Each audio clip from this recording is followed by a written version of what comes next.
Hey, what it do, what the business is. It is another week in the books with the On Deck TV show. AB, what up?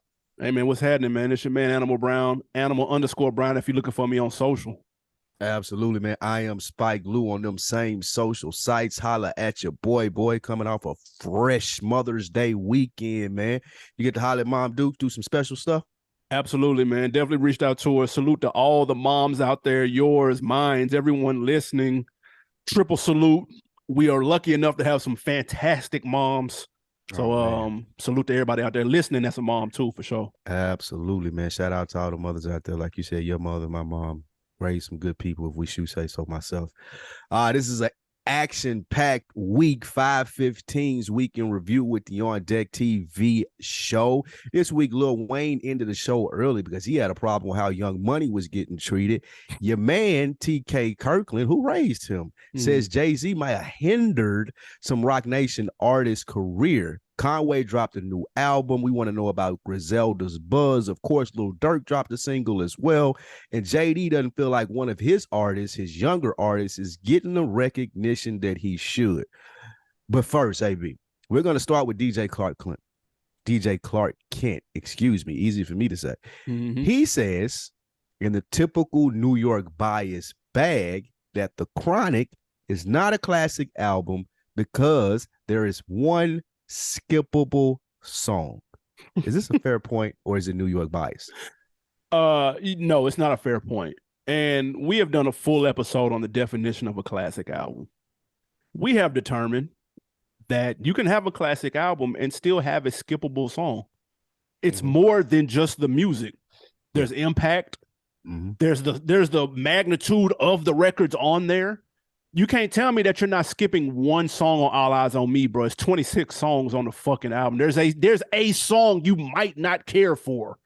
Yeah. Does that mean it's not that just eliminated it from classic status when you got a versus worthy amount of songs on there? Like, no, bro. Like, I can't accept it.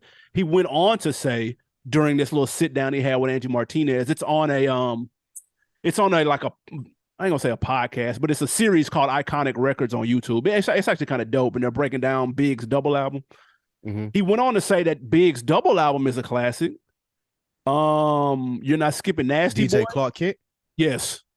That's what I was gonna say. I wish someone had asked him about the Blueprint or Illmatic. He mentioned Reasonable Doubt, Ready to Die, Life After Death. He mentioned those as being classics, and there's a skip on Life After Death. Nobody's listening to Nasty Boy. Nobody's listening to that song. That song is terrible, dude. And guess what? The album is still a fucking classic, dude. So you may not like the song on Chronic. The one he pointed out was called High Powered. That's the one with RBX. And now, okay, yeah, that song is a mid. That's fine. There's no fucking way you're going to tell me that album is not a classic on impact alone, much less the quality of the music. Yeah, and the impact heavy on that. Yeah. A lot of those albums that we named, like DJ Clark Kent's a cool brother. We got to talk to him a couple of times down at a resort, just chilling at the bar. So I'm sure he doesn't have any ill will. But this is how that New York bias creeps up, bro. Like, it's not The Chronic. There's no way that anyone that knows anything about music or rap is not going to consider that a classic. Okay. It could have two skippable songs. The impact of it, and if you were around and you were outside, like we were to see this happen, like there are very few albums that you can put in the same breath as The Chronic musically, of course, but even like we're talking about with impact and every other thing, even longevity that has gone with it.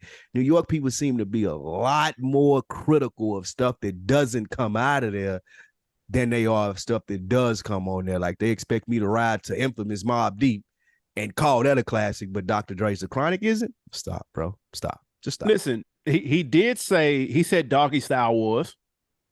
He did say Reasonable Doubt. He did say Life After Death. He did say Ready to Die. He said all of these albums do the same thing. They begin, they hold you in the middle, they hug you, and then they end. That's what classic albums do. And if you can't tell me that, if you tell me that The Chronic doesn't do that, then I don't know. We're listening to two different albums. I would have loved to hear what he thought about some Southern classics that we consider, or even some new age classics. I would love to hear what he thought about that. Like, and listen, recent classic. I'm sure there's an RBX fan out there that loves that fucking song. Like it just, bro, it just broke a is what it world is, dude. record mentioning RBX on here twice. That's true. That's a That's world nuts. record. He gonna get a Google alert like, man, who talking about me? With all due respect, this will likely be the last time. Job, right? Yeah, come on, that's funny as hell. But yeah, this no, is a classic. He buys. I don't. Yeah. And I get it. It's cool every once in a while, like for him, Funk Flex, some big New York DJ. They'll have like a hot take that's drenched in New York bias, and I can understand why you would big up a Reasonable Doubt or you would big up the Biggie albums. They were there. They were outside when that shit was, and probably New York was probably crazy when that shit, it was probably buzzing when that shit came out, and you probably had to be there. It reached us because that's just how great the music is. But you can't tell me that that's not the same for the Chronic, bro. You can't tell me that LA wasn't doing what it was like. Like step outside of the Tim Boots dude for 5 minutes, put the Chucks on, and picture how the Chronic hit LA when it hit. Even though we all know it hit the whole world the same way. You shouldn't even have to do that. He really tripping. What's the most, well, first New York bias case also, I know you don't listen to the JBP, but they were talking about Puff and JD's battle. And they worked up the nerve to say that JD would get smoked. But they were talking about if they broke it up into two.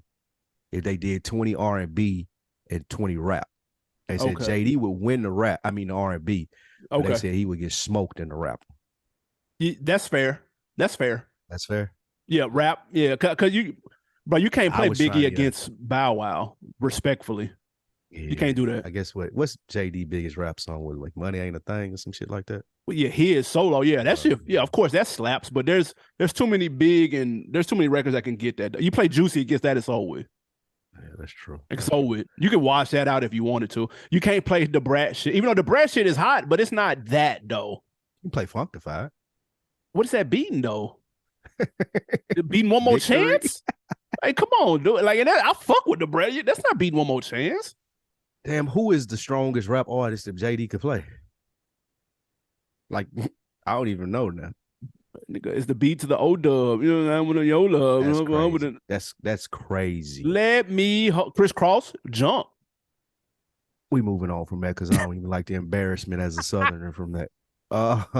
What's the most undeniable before we move on? What's the most undeniable Southern hip hop classic to you?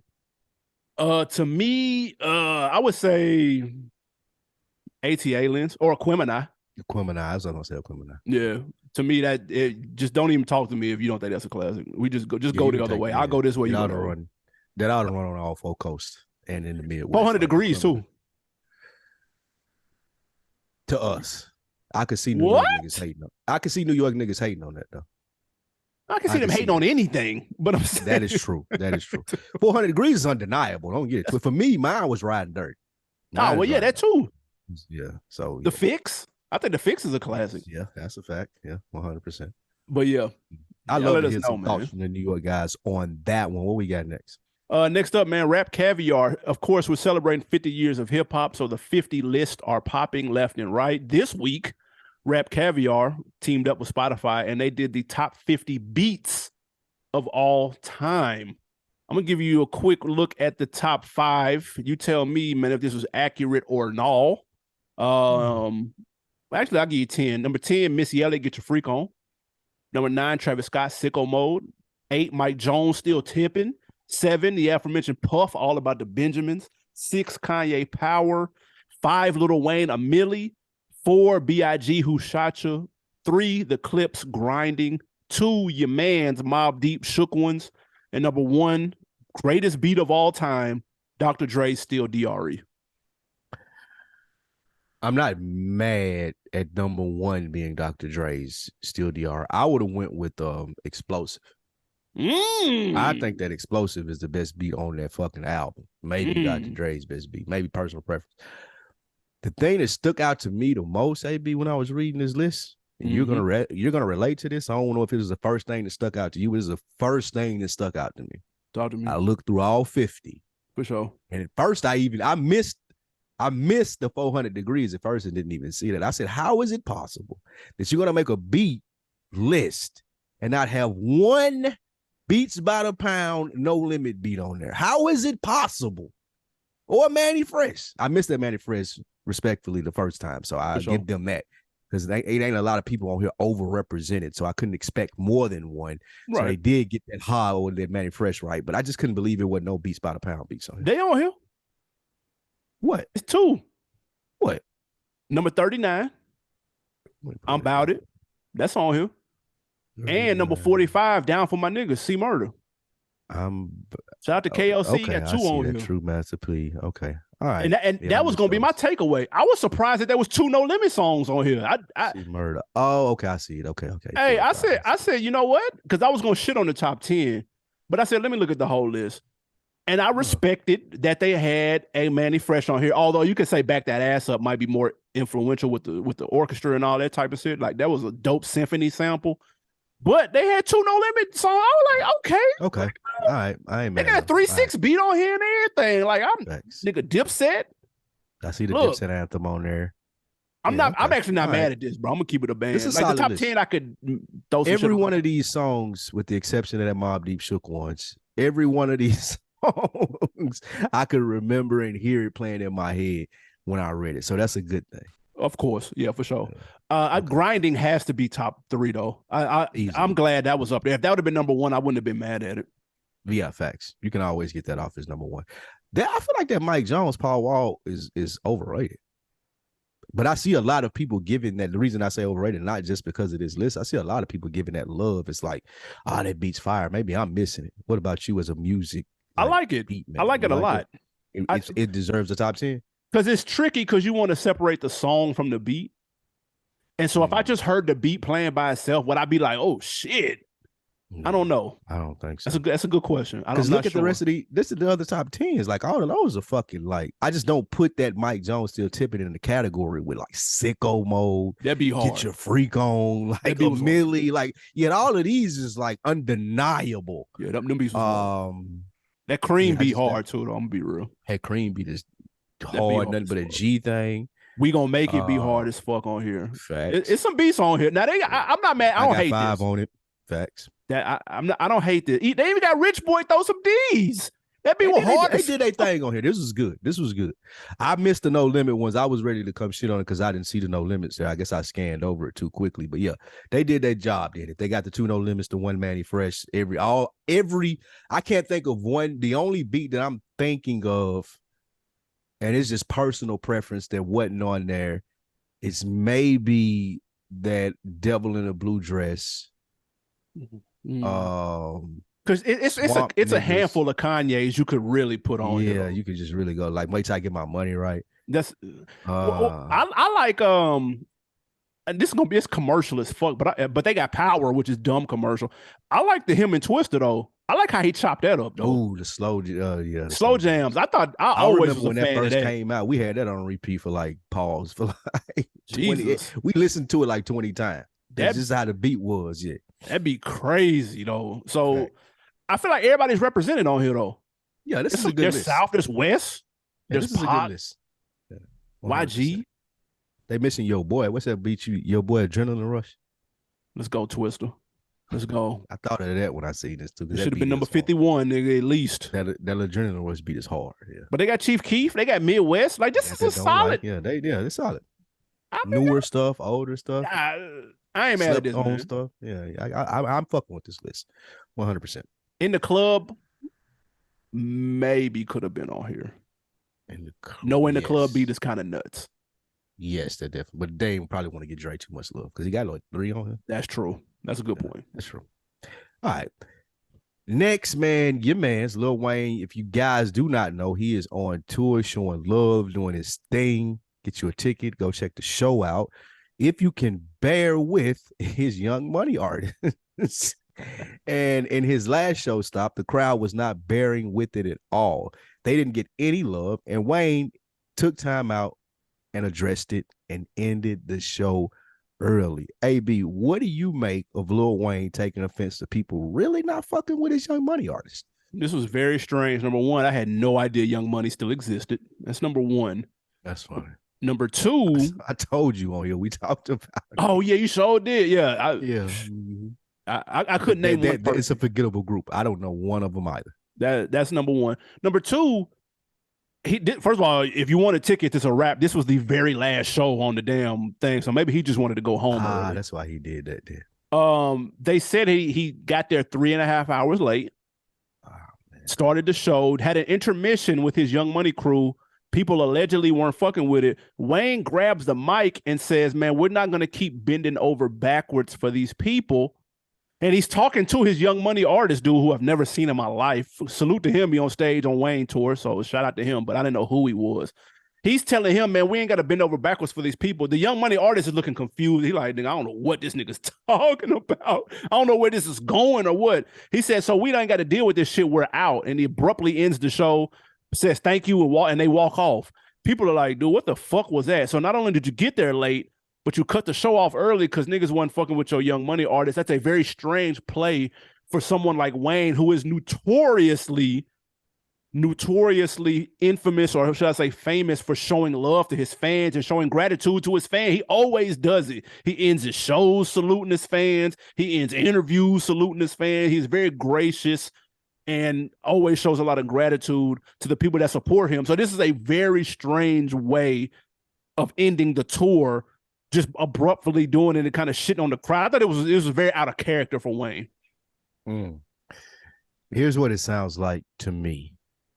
He got there late for whatever reason, running 3 hours late, and you had scheduled for the Young Money people to come do their thing, probably as you had done many other dates that you weren't late. But the venue people was like, "No, bro, like we got to stick to a time. I'm not trying to pay no overage fees. Like we got to cut the Young Money shit out of here." And Wayne act like, or seems like he wanted to do it anyway. And not only were the venue people not fucking with it, the crowd wasn't fucking with it. Nigga, we've been sitting here for 3 hours. We want to hear Young Money Jr. come and perform. We came to hear and listen to Lil Wayne. I can't side with Wayne on this, bro. Don't nobody want to hear that shit, man. We don't even know these niggas, bro. If they had a hit song or some shit like that, then cool, you can bring one of them out and do the song. But if you running 3 hours late and I paid for tickets to this concert, I want all the smashes, bro. You need to make up for this. If you ain't gonna stay late, then I need every hit that you done, and I don't want to hear no other. I don't want to hear nobody. I don't care who you suggesting, your new people. None of that matters to me because you were running 3 hours late. As a fan, I want to see that. The promoters were probably worried about that. Like, bro, like you bullshit. He probably was getting pushed back when he was backstage and they were performing. Like, man, get them niggas off of the stage. So hence we ain't got to bend over backwards, and hence the artists not really knowing what's going on because they was out there trying to perform. But this Wayne, this is not a good look, bro. You coming into the twilight stage of your career, we expecting you to be more of a boss. Doing shit like this you got to put two and two together and make it work, bro. Like if I'm late, I can't let the little niggas get on. Like I just got to do my thing and we out of here. You're not paying $100,000-$200,000 to stay on there late.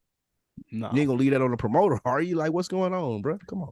This is a very strange situation. Young Money hasn't had a charted song since 2014 when they compilation Young Money Rise of an Empire came out. Bro, the current acts, Euro, Flow, Hoodie Baby, Vice Versa. You can stop now. Bro, who is that? You can stop. I don't know who those. Lil Twist? He's still on there. Like, bro, what? I don't believe Lil Twist still on there. Still, he holding on strong. Bro, that's actually commendable. Yeah, I get to him. Yeah, he definitely showing loyalty. I don't, bro, there's nothing, there's no main attraction. He's not even, I remember when I went to Benny the Butcher show and he had his homeboys come out and niggas was looking like, bro, this ain't it. Like these niggas ain't it. I get it. It's a big deal for them. They're getting experience. That's cool. You can do 1, 2, maybe 3 joints. Then they got to get up out of there. You have to know. You got to read the room, bro. Got to read the room. And this ain't it. Let me tell you, the reason that I enjoyed the last concert that I went to was at Pusha T. Yeah. The reason that I enjoyed it so much, it wasn't none of that. Y'all paid to see me. I don't even think that nigga had an opening act, bro. Like he came out on time as soon as the show started. Like the music was playing like at 8:30. If it started at 8:30, the music was playing at 8:30, and you was hearing him talk like I'm gonna come out. And it wasn't no intermission. It wasn't like, bro, I came and paid to see you. So I just thought of that when you saying Benny, like, yeah, it's cool to have the what is it, Soprano family, whatever Black that Soprano, is. Like, yeah. that's cool, bro. If you up in Buffalo, but like you down here in the A, nigga, we paid to see you. Yeah. And like you said, maybe 1, 2, 3 songs, that's it. But Max. Like, I ain't coming here like, I don't want to see none of this shit, bro. I'm not even listening to new niggas. Like, you don't even digest music that way. I can't listen to nothing. Like, the song would have to be goddamn near in the club for you to listen to a new nigga and be like, that's a hit when he up there rapping. Because you're not there for that, bro. Like, I don't want to hear none of this shit, nigga. Your expectations aren't there. It's too big of a shoe to fill for a no-name nigga to get up there and do a song. Like you said, it would have to be a fucking... I can't tell you the last time I heard a nigga on stage that I didn't know and walked away like, hey, that nigga was hard. That's happened maybe one time. Maybe. I'm talking about maybe one time, bro. Like, that's so hard to do. That's why I commend people for doing. I commend up and coming acts for doing it, because that's not easy to do. All of that shit. That shit, yeah, that's hard. Hey, it's hard to sell a crowd. Travis Scott was probably one. When we seen him in Revolt, throwing the water. Yeah, we knew that nigga put a show was on. Gonna be something. And it was like 30 people out there. And he was like, that nigga still was turned. I'm like, okay, this nigga, he got it. Whatever the fuck it is, he got that shit. He left an impression. Well, I still remember that performance. That was what, 10 years ago, damn near? Man. 8 years ago? Yeah, I still remember that vivid. Oh, yeah. 100%. Next up, man, TK Kirkland, friend of the show, kind of, sort of, a little bit, almost. He was on a YouTube show called Art of the Dialogue, which is slick popping right now. They got some good stories on there. And he was told that a music exec, he didn't name, told him that Jay-Z purposely hindered the careers of the Rockefeller artists so that they wouldn't be bigger than him. Do you specifically, an example was Beanie Siegel. Do you believe that could be the case? Man, the reason that I'm so torn is because this isn't the first time that I've heard this. Petey Crack was saying this. I mean, as much as Petey Crack could say it. Yeah. But he was saying that he had buzz and he felt a similar way. We all know the Young Chris thing. Yeah. Like with people claiming he was stealing Young Chris floor or whatnot. So I see it. I can understand it. But you and I were having a pre-talk before the show about structure and having structure and shit set up. I could see Jay looking at them niggas and being like, y'all niggas not ready for this shit, bro. Yep. Like even with his nigga, like we heard him say it about Beans in the song. Yep. We heard that clear as day. But even in the sense of if you like peel a layer back and look at what Jay is doing now, trying to open a casino, doing the NFL shit, like big boy moves. That ain't really any different from what Dame was doing, except Dame was doing it with fucking pro kids and defunct clothing brands, like a lot of low-level bullshit. I could see Jay looking at it and being like, y'all niggas ain't thinking big enough. And I'm not going to try to convince y'all niggas. I'm going to do it alone. I'm a Sagittarius. I can understand that thought process that Jay would have because he is too. I get it. That ain't to say that TK not right, though. To those people looking and explaining it and saying, man, I used to work with Jay and kind of not understanding him, because I'm not thinking that those guys had as tight-knit relationships as they thought they had with him. So Jay not looking at it like this my man's, I got to set him up and put it on. Jay looking at it like, you and I were just talking before the show. Oh, I see it. You don't see it. I'm not going to hold your hand, my nigga. I'm going to take advantage of it. Yep. And I'm going to keep moving. If you can't keep up, then I'm sorry for you. As we've seen with Jay, how he's progressed now and the rest of those people. Yeah. Like, I can only hinder you so much if you got talent and you got the drive to get there. You can say Jay-Z did this, that, and the third, but still, I don't hear from you niggas now. Yeah. Y'all have had plenty of opportunities since Jay been gone to capitalize off whatever success that you did have previously. So I'm not going to blame him for it. Did he probably take advantage of situations that he could put other niggas on? Yeah. But he wanted to make sure he was good. And I don't think that he thought them other niggas would do that. I mean, if that's the case, did he hinder Kanye West? Did he hinder Rihanna? Did he hinder Just Blaze? All these Lamont, motherfuckers is on. Like they good. Emery. All Like these. we can That's what I'm keep saying, talking. bro. So I look at it like this, and you're right. This plays into what we were speaking about off air. I watched Rich Paul interview on Rap Radar, and he talked about how he was getting ready to get started on the book, his own book. And Jay-Z reached out to him like, "Hold on, you finna do the book? We got the Rock Nation books over here." He like, "Jay, I don't know nothing about no Rock Nation books, nigga. When y'all start that shit yesterday, nigga?" He like, "Give me a week, man. I'll have my people reach out to you." He sat down with him. They gave him the play, and he was like, oh, "Okay, yeah, I got y'all shit together. Then let's run it." And the point of that story was, in order for you to be put on, you need to be in position to receive the put on. Now, I don't know if Beanie Siegel, State Property, I don't know if they were in position to receive the put on, because the stories we have heard, Beanie Siegel went about 3 or 4 roses the same color, nigga, with the check. So if a nigga going out and making plays like that, Beanie will tell you he wasn't really in the right state of mind back then. Jay been on business, nigga, since day one. If as far back as we can remember with the S dots, bro. Like once he got the S dots and shit, he was out of here. We seen that coming. So back then, Jay is on that type of wave. Beanie on the wave of getting the same whip 7 times over. He might not have been ready to receive the put on, dude. And then you look back at it later when maybe you're in a space to receive it, and you're like, man, bro, why you ain't throw me the oop? You had the oop. I found out you had the oop. You ain't throw it to me. So now that means you hindered me.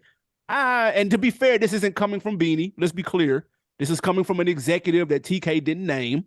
So I ain't finna put that on Siegel like that. He hasn't said this, but I'm just giving the perspective of sometimes that's how things can see when you're the person, or when you're an outsider, and you might see a play that could be made that a nigga didn't make, and you like, damn, why he didn't put your man on? But you're not there day to day. You don't know what niggas got going on. So absolutely, it's tricky. That's the slippery slope too.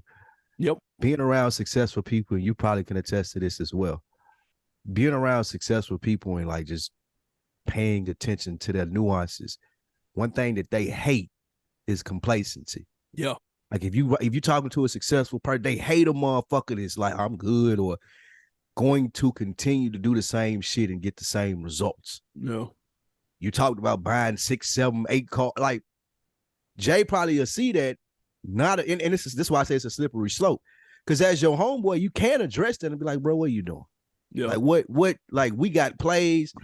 But at the same time, as a successful person, you looking at it like, bro, I have to school you on this. Yeah. Like, if I got to tell you this, then when we get in the room with the NFL and we're doing the fucking casinos and shit, like, how can I trust you to be able to handle that type of responsibility? And that's the reason that successful people hate complacency, bro.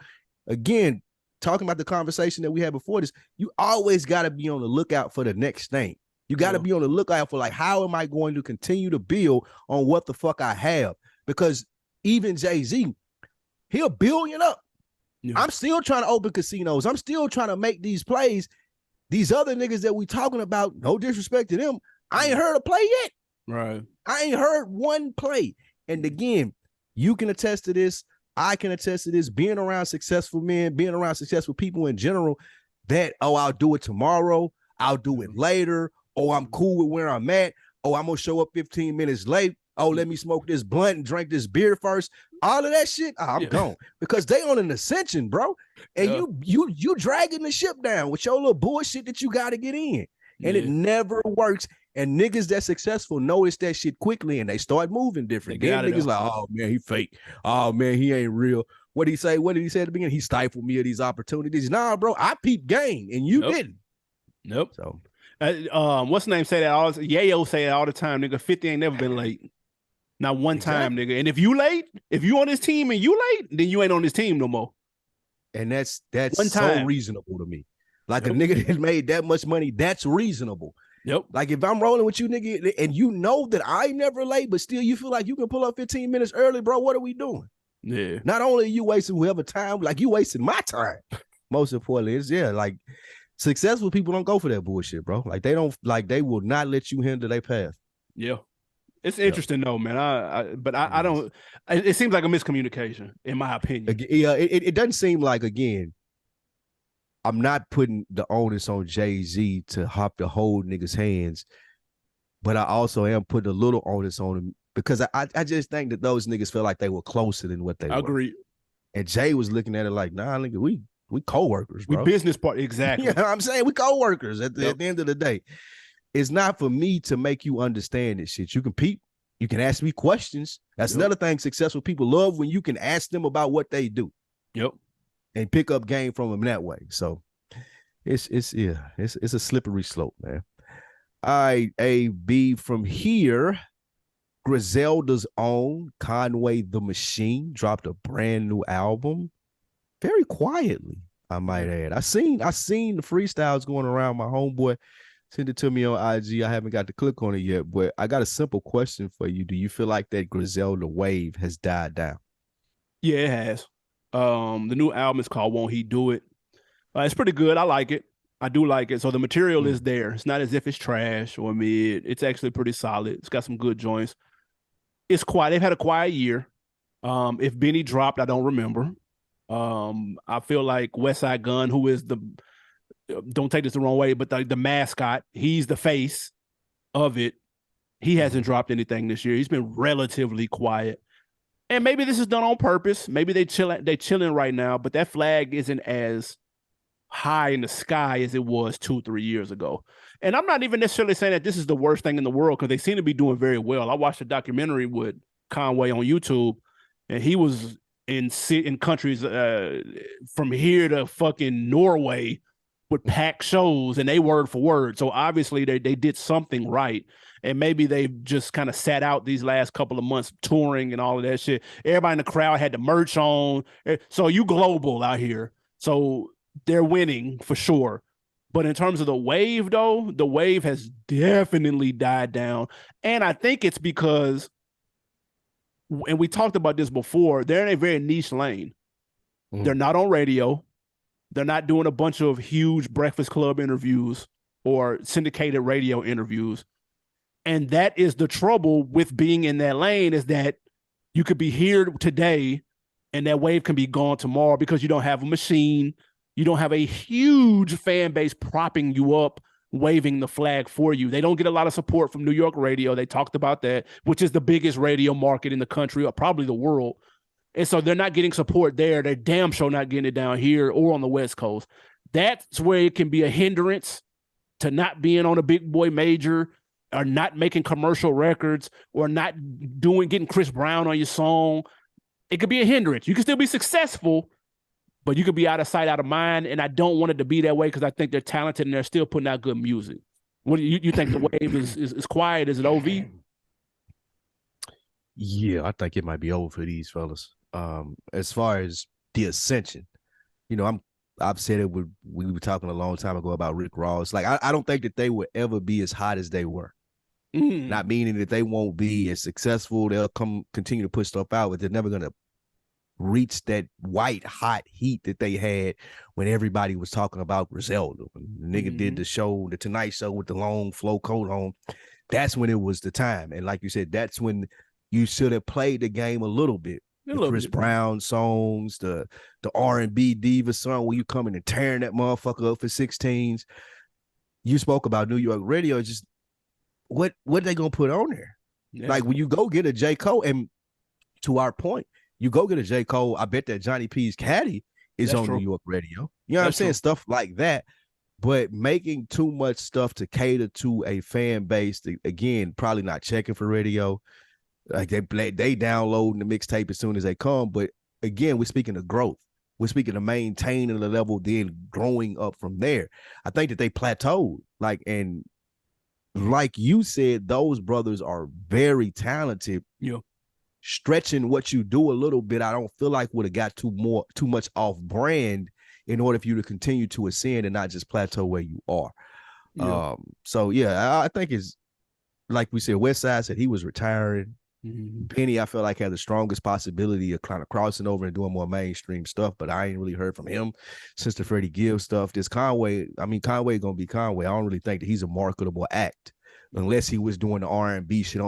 Conway should have got on some big shit, like playing. Like, he should have got on some big shit. That would have been a perfect lane for him. Found him a Total or something like that. One of those songs. Like, Conway could have got in that bag because he kind of fits that description. He ain't the he ain't the pretty boy rapper or nothing like that. He got the scrunched up face. Like you hear that nigga barring some shit up on a dope ass poppy song. Like motherfuckers gonna start. Who is that? Oh, he's one of those dope rapper guys. So they missed a lot of opportunity, man, when they could have put it on another level. And now I think that ship has sailed.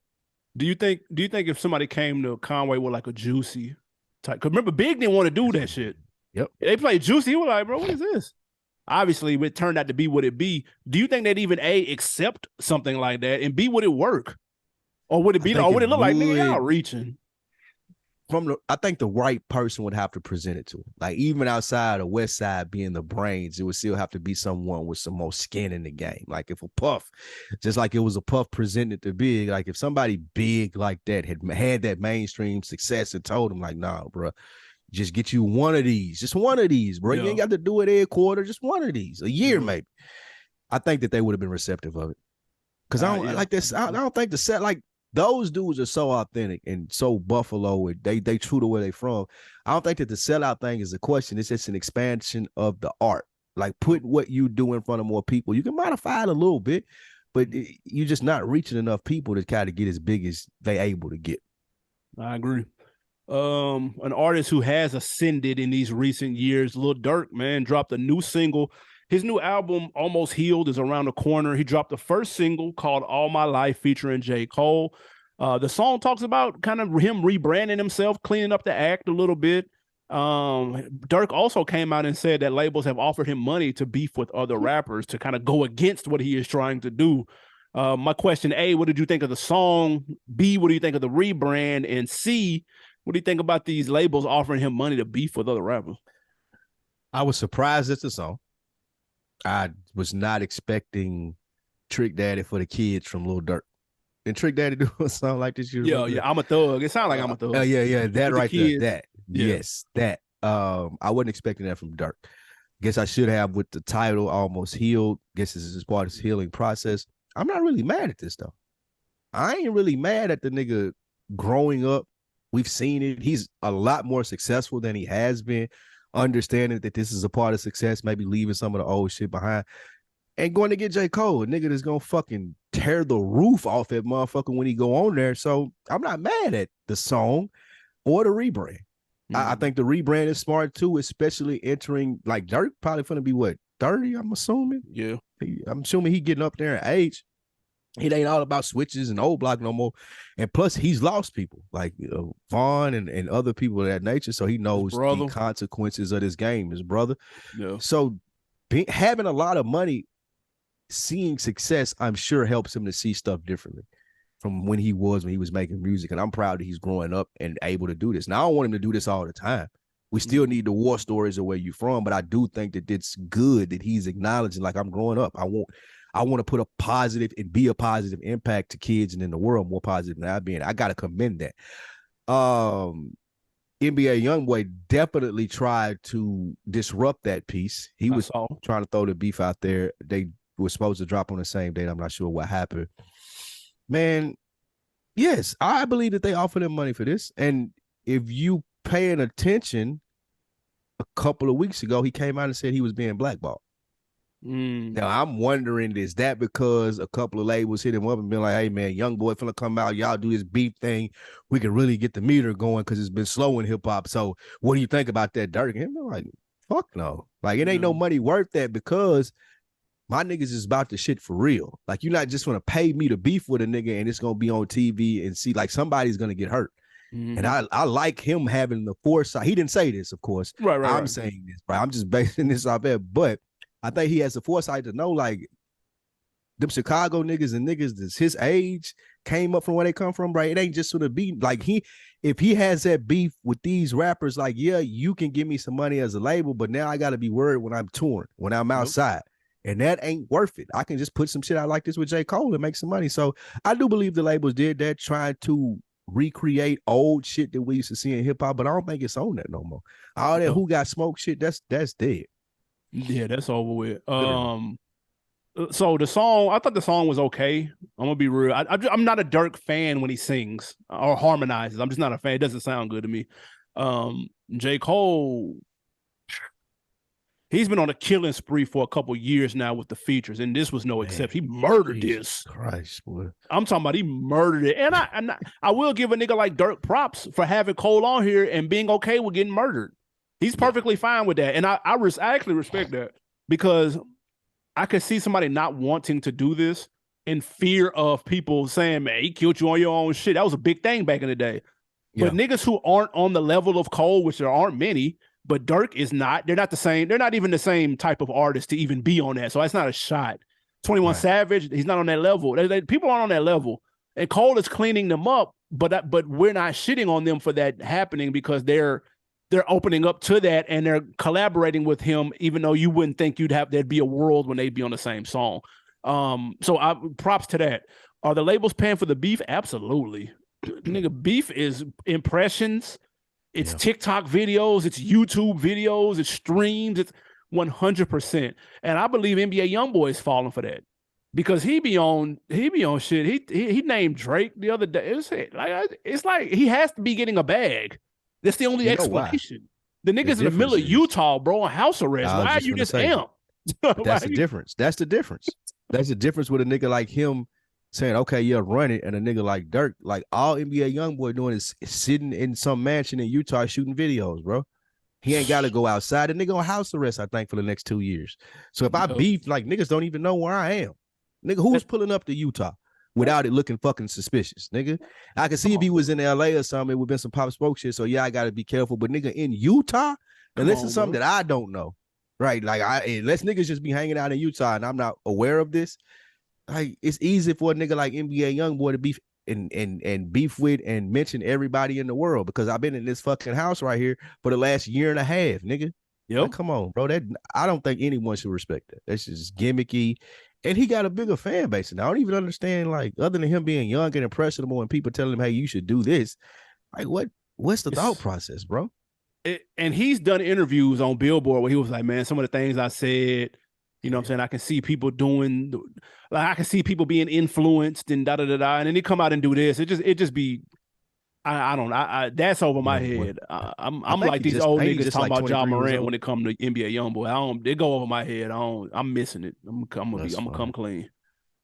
The Ja Morant shit is funny. But yeah, I don't get the NBA YoungBoy stuff either. I think it's just because he's young. And he like 23, I believe. Something that's really young like that. Yeah. And that nigga been rapping forever. So, and like you said, Durk turns 31 later this year. So he's starting to see things differently. Yeah, nigga, I'm grown with 6 kids. Nigga, get the fuck out of my face. Durk is saying that, of course. All right, man. Speaking of JD earlier, he had a beef to get off his chest about his artist, Young Dylan. AB, he said that hip-hop is a young man's sport. And this line was crazy. He said, if hip-hop is a young man's sport, I'm the young boy whisperer.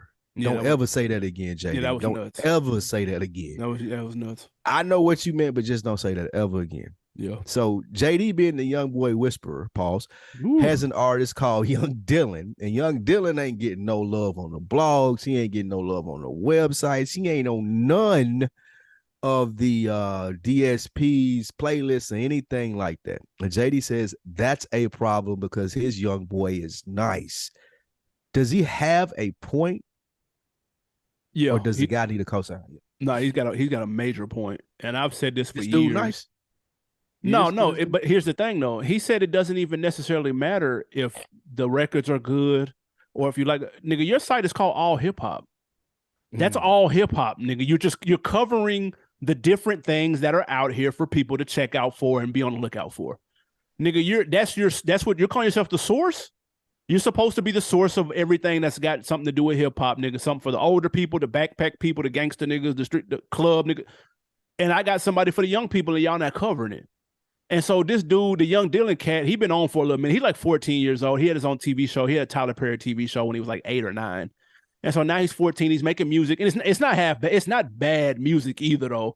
It's not street shit. 14-year-olds. Yeah, it's a 14-year-old shit, but it's modern. You know what I mean? Like he got the like the Lil Uzi I Wanna Rock type beat that's kind of hot right now with the sample from a 2000s hit. You know what I'm saying? Like it's not bad actually, but he's just 14. he got the young nigga dread, you know what I'm saying, the short dreads and shit. So he got the look or whatever. But I respect Jermaine Dupri for saying, bro, if the song ain't hot, that's fine. That's subjective. Where's the coverage at though? Where's the here's what the young people could be checking out. Here's the top 10 under 15. Here's the there's none of that. And I do respect that perspective when it comes to, especially with somebody with the pedigree of Jermaine Dupri, of being someone who has a history of being successful with younger acts. If for nothing else, that should get him a lead in some type of story, which Hip Hop DX is covering it. So that's one outlet that's covering it, but I don't know about anyone else. But he has a very, very fair point. You brought up a good point, because I was all ready to shit on him, because I was going to think if the music was hot, then he would be found.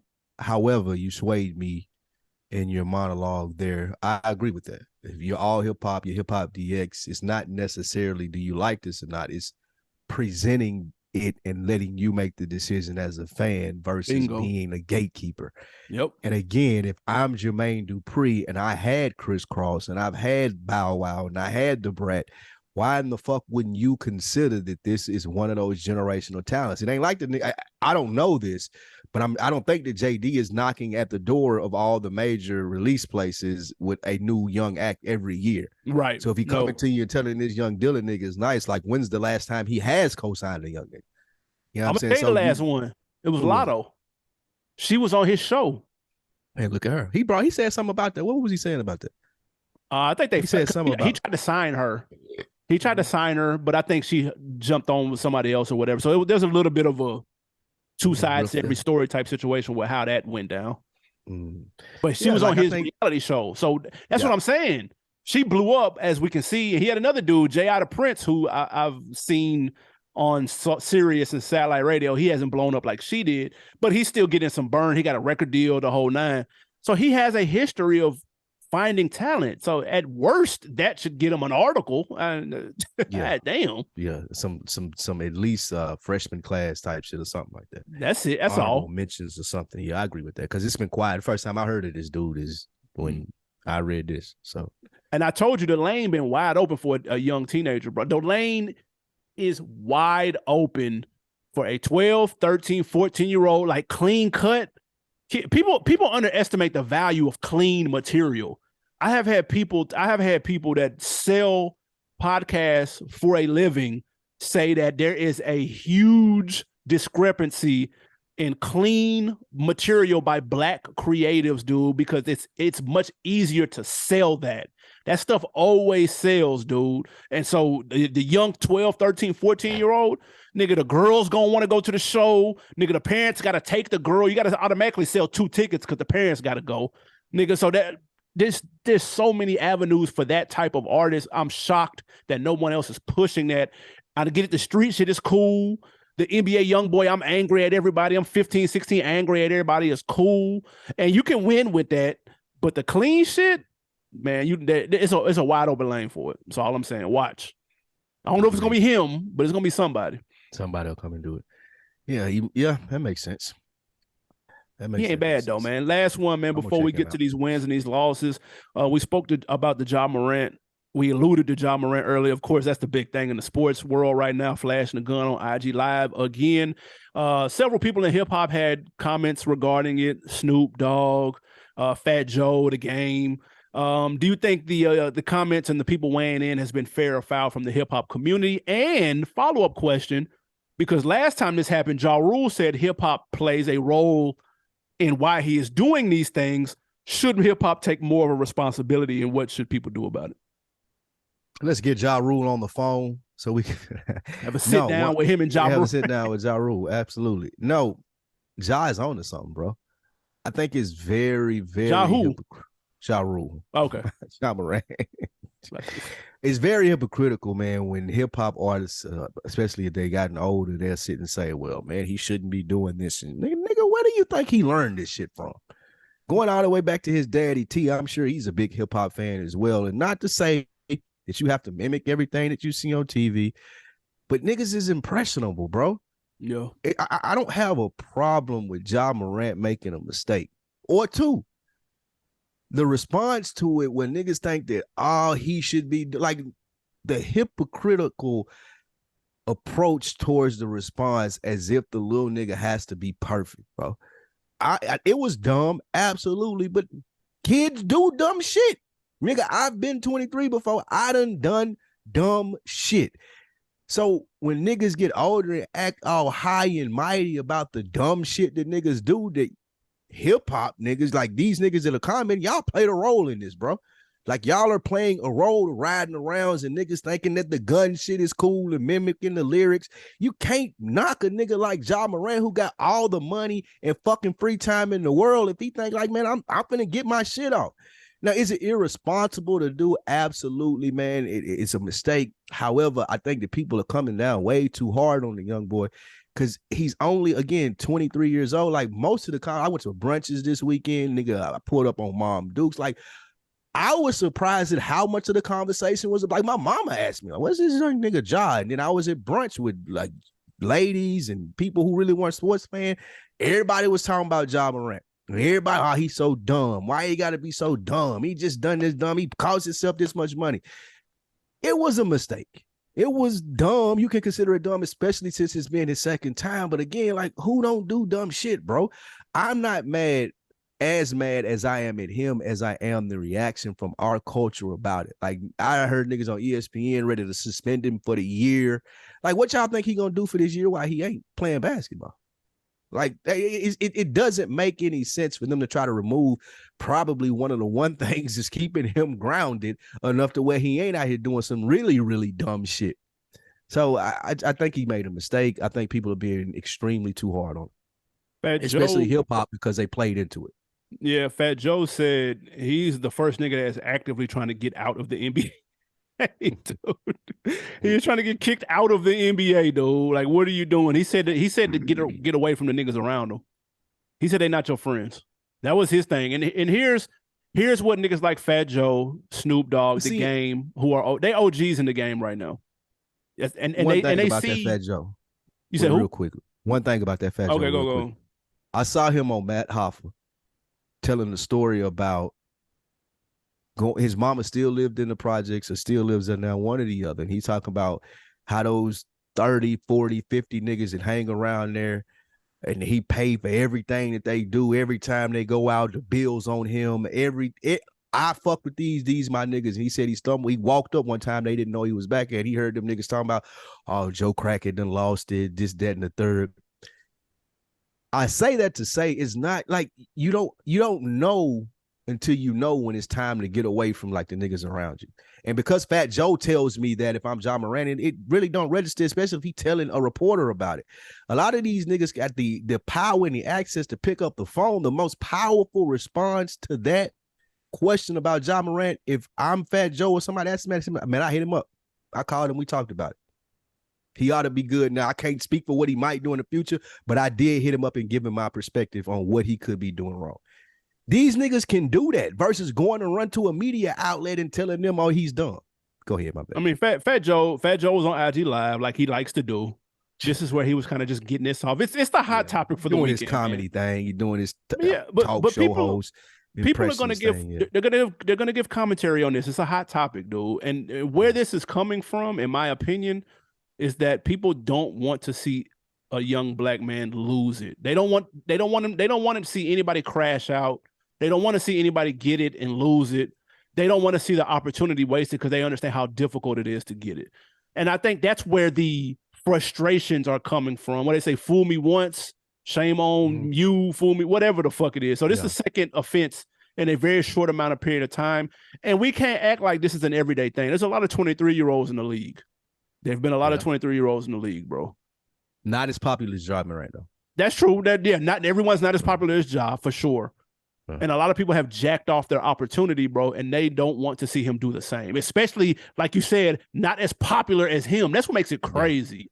Now, if this was what's the nigga that brought the guns to Javaris Crittenden or whatever the fuck his name was with Gilbert Arenas? Nobody gave a shit about Javaris Crittenden, dude, when he brought the straps to the nobody cared. Everybody talked about Gilbert Arenas because he was a nigga that could hoop and he was getting a bag.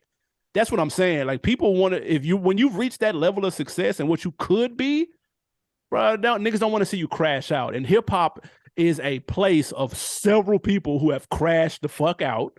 They have seen friends that have crashed out, people that could have been major that blew it, and they don't want to see him say it. So they're coming from a space of that. To be fair, he's 23, so is NBA Youngboy, and they're both on the same type of shit right now. That's what he was listening to. That's what he was listening to. And that's what he was listening to. And like, they was in a fucking 96 Ultima. Like, where are y'all doing to? Well, yeah, that's what kind of car was that, bro? What the fuck was they? That's crazy. If I was Ja, I wouldn't get in that. But the nigga had like 128 followers on his live, bro. Like, who the fuck is this, bro? What y'all doing, bro? Like, come on, man. Like, and this is gonna sound really arrogant, but you got to carry yourself like this sometime, bro. Like that nigga pull up, like, I don't care who you like. I'm not getting in, bro. I've told this to my friends from day like kindergarten. Like, bro, I'm not going with y'all to that shit. Bro, I'm not doing that. I'm too important. I got too much shit to lose, bro. And that's just it.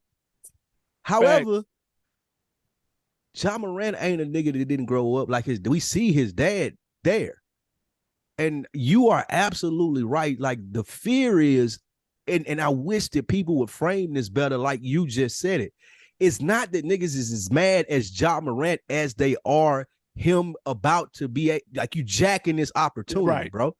Like, we've seen niggas do this, and you're going down the same path. But it seems like everywhere I look, motherfuckers is directing it at him versus, nigga, no, we're trying to prevent you from going that route. And I say that to say, I hate to blame this man, dad, or whoever older in this life, but bro, like, I've said this before, like, you're coming with me, bro. You wake up, we going to the gym. We finna go meet these investors. I'm finna pull up on some old head rap niggas. Like, whatever my star status has got you as Ja Morant daddy, you're now hanging with me now, bro. Yeah. It ain't enough niggas with Ja. It doesn't seem like to, like, he seems like he's always in circles where he's the big dog. He's the alpha. You gotta be in circles with other motherfuckers who are bigger than you, who are more successful than you. I don't give a fuck if it's a rapper, if it's a businessman in Memphis, if it's some nigga your dad know, if it's whatever, nigga, Puff, Fat Joe, whoever it is. That's where your time need to be allocated, bro. I don't even have time to ride around with niggas in the Altima and flash my gun, bro. That should be it. I don't got time to do that. What I want, yeah, absolutely. I'm 23. I got plenty of money. I'd love to do that. But it just so happens today, bro, me and my dad got at 8 o'clock. And then at 12, I'm going to shoot around. And then at 1, I got to meet with the Grizzlies. And then at 2, I got to meet with these investors. At 3, I got to meet with Nike about the color of the shoes. Like, that should be your day, bro. When do you have time to chill with a nigga who got 120 Instagram followers, bro? That's the crazy part about it. That's what niggas should be telling them. Like, fill your day up with shit that's gonna fulfill you, nigga. Yep. Don't ride around hanging it, and it sounds smug as shit to say, especially like we sitting here from behind our microphone saying it sounds smug as shit to say, like, oh, don't hang with your friends. Don't hang with niggas who ain't got nothing to lose. Nope. You can still be friends with them. Y'all can still have cordial conversations. You can bring them over to the house and control the environment. Y'all want to chill? Y'all want to turn up? Y'all want to bring the straps and the bitches and the weed and all the good shit to the crib? Then pull up. You know what I'm saying? But like, I'm not gonna be outside with y'all niggas. I can't be outside with y'all niggas. He ought to be thinking like that, or his daddy ought to be grabbing him by the dreads, telling him, man, like, look, nigga, you jackballing this, bro. Here on out, bro, you hanging with me. Like, check in with me. Get up, nigga. I agree 100%. Your days need to be so busy that by the time they're not, you're 28, 29, 30, and now you done outgrew all that shit. I want to do that, right? Nigga, I just met with Phil Knight, bro. What I look like sitting in a fucking Camry with this nigga with a extendo with the clip on it, bro. Like, stop, nigga. And that shit ain't, bro. Somebody play some Pac for this nigga. Somebody play something else, bro, for this nigga, dog. Right around listening to NBA Youngboy with, bro. You too rich to be that angry. Bro. Youngboy be angry on this shit. Crazy. He got a I ain't even NBA Youngboy do be mad. That nigga be angry as fuck. I tried to listen to that album. I had to cut it off about 4 or 5 songs. I'm like, nah, I can't do this. Not saying that the music was bad, but it's just like, nah, like you said, I can't listen to that all day, bro. Yeah, he was super mad. I can't because after a while that's going to, but if that's all you consume, start thinking like that. Bro, that energy is going to be, and I real quick before you, I'm not finna play the whole like blame it on the music because niggas been blaming it on the music for a long time. Where that's where parental advice or guidance comes into play, or somebody older to get you and to switch that out of that lane. Bro, I remember I used to read. When I finally got into reading real books, dude. What's the nigga that did Iceberg Donald Goins. Slim? And Donald Goins. I was reading, I got a Donald Goins book, and I really liked it, and I got like 3, 4, 5 more. And I remember my mama seen me reading, she said, yo, I'm fucking with you reading. That's dope. Hey, but just switch up the content just a little bit, because those are all the same book if we keep it in a stack. Mm-hmm. They're all in the same realm of the crime shit, the pimp shit, whatever. She was like, nah, that's dope you reading. But like, can you diversify it just a little bit? Like, here go this, and that's what made me go get the Russell Simmons book. I was like, okay, nah, I'll switch it up. You know what I'm saying? Like, that's cool. Read that, but switch it up. Listen to the young boy, but like, switch it up, man. Get some sizzle, slow it down or something. Anything. Yes, damn. Absolutely. But no, we used to try to refute that when we were younger, but now that I'm older, I 100 like the music does. That energy got to come out somewhere, bro. Like I doing more studying and understand frequencies and things like that. Absolutely, that shit plays a factor. Like you said, you have that mindset. I've said on here, like most of the shit that I learned, not having a dad or any male figures around, like the male shit that I learned, nigga, Master P, Tupac, Pimp C, those are the niggas that taught me that shit. So yeah, the music is it ain't gonna, in my opinion, make you go shoot up no school or no shit like that. However, it is, like you say, on a day-to-day, like how am I carrying myself? How am I presenting myself to my friends and other people? Music absolutely plays a part in that, bro. For sure. If you let it. If you're not cognizant of it, like you said, if you don't have someone like your mom that came and said, hey, that's cool, I ain't even trying to take it from you. Right. Keep doing it, but check this out as well. Yeah, fortunately, I had someone like that as well to be able to do that for me. Yeah, so don't seem like Ja. T, get on your job, bro. Come on, T. T, get on your grizzly. Boom, T. Man. That's funny. All right, man. We're going to do some wins and some losses before we get out of here with our weekend review with the On Deck TV show. First winner or loss, AB, Rihanna, and ASAP had a birthday for their son this weekend with a name reveal. Wait for it. RZA. Okay. That's a win. What do you think about that? That's a win? Yeah, that's a win. I ain't mad at that. I don't mind the naming after rap acts. I think that's kind of cool. I don't know which last name they took. Her last name is Fenty, and his last name, he probably took her last name. Stop, bro. Ain't they married? Huh? Ain't they married? A$AP Rocky, are they not married? Oh. Nah. Okay. His last name is Myers. It probably is Fenty. If they not married. Baby definitely took Fenty. Her last RZA name. Fenty is 100% it. No, but his last name is Myers. So RZA Myers or RZA Fenty. I'm not mad at that. RZA Myers Fenty.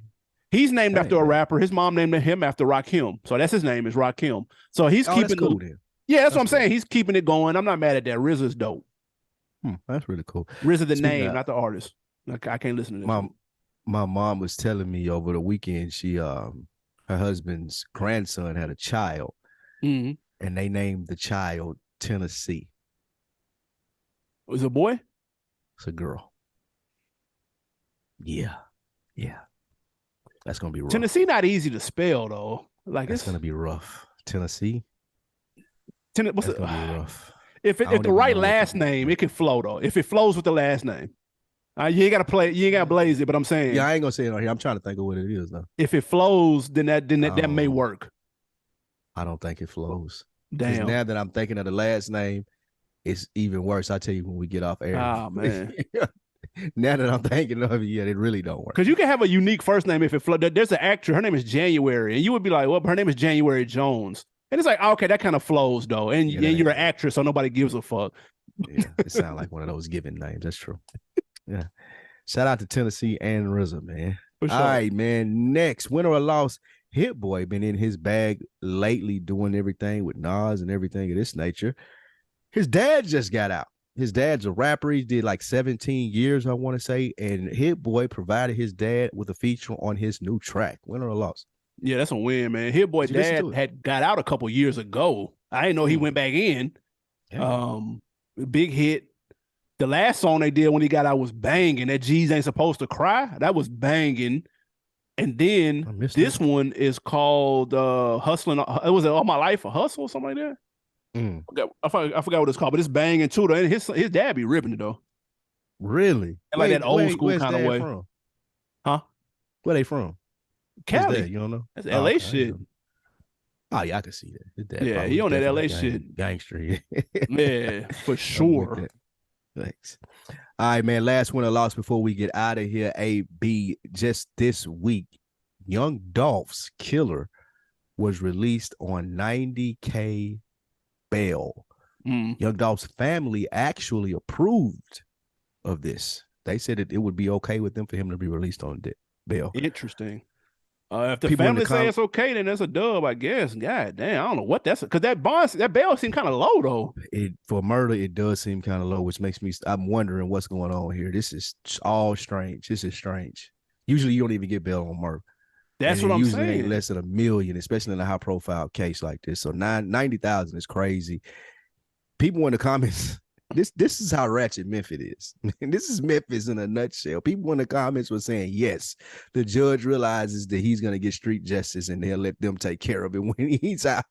Oh, shit. That would be crazy. Memphis so ratchet. Yeah, if somebody killed him, I'd be shocked. Actually, I would not be shocked. That's Memphis in a nutshell. Basically. Hey, man, real quick, we are going to On Deck of the Week. We're taking it to YouTube. Shout out to Malik Cooper. He said you guys are not going to want to miss this versus, referring to the Puff and the JD. He said, man, they got massive hits, not even from back in the day, man, but also like singers and all this type of shit, man. So they are saying it is going to be amazing. We agree we will be tapped in whenever it happens, if it happens in September. So appreciate you, Malik Cooper. Do you got anything to put me on? Yes, it's an oldie but goodie and obvious one. If you ain't, man, listen. If you're not watching Succession, please get your life. Yeah.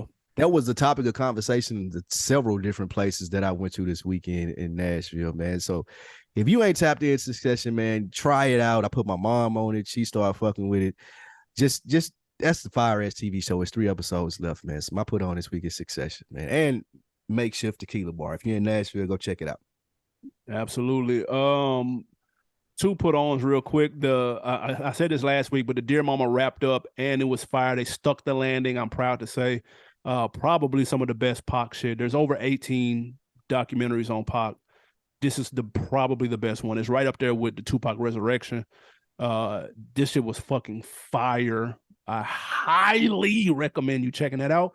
And then one more, shout out to my guy L, man. He hit me up and said I need to check out this joint on Paramount Plus called Rabbit Hole. I started the first episode. I did like it. It's got your boy from 24 on there. Some spy espionage, twist and turn shit. So I'm checking it out, man. So good looking on that put on for my guy L, telling me to check it out. They cooking on that rabbit hole. We got all this TV in now. It's over for them. The writers finna be on strike about 2 years, they said. Oh, that's true. That ain't nothing. That's some slaw. Man, appreciate y'all tapping in as always. 10 years, almost to the day. I believe actually, it is today, the 15th, with the day of recording this. I believe it's when the very first episode was published. Either the 15th or the 13th. I can't remember. It's been 10 years, so excuse my memory. But that's fucking crazy. Triple salute. There's some people listening that have been listening since that first episode, which is even more insane. Man. So salute to y'all, man. We appreciate it. Yes, sir. People have grown from 30s to 40s, from 20s to 30s with us, man. If you've been rocking since day one, matured, we appreciate y'all and everything that y'all have put in to help us get to this place. Absolutely, man. Till the next time, we are back. We'll be out. Shit. Holla. Yeah.